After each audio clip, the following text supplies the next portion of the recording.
The project has emerged really over the last 7 years from the strategic planning, the Dementia Action Plan, to look at how we can transform services to support people living with dementia and their carers. Over the years, more and more people with dementia have attended the centre.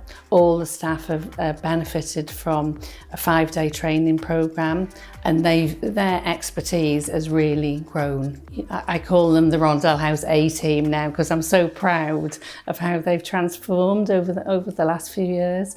You'll appreciate that when you're caring for someone with dementia or Alzheimer's, it is an isolation.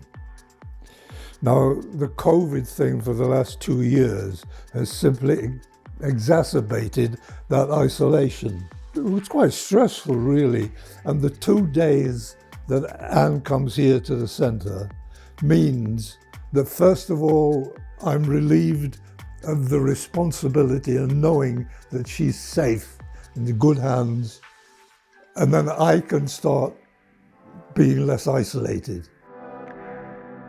We've seen such a difference in the people who've come back, or new people starting post-COVID, and their relatives have come back to us and said, what a difference. Even after 1 week, 1 day, 2 days of coming back, they've seen a difference in their relative. They're brighter, they're more alert.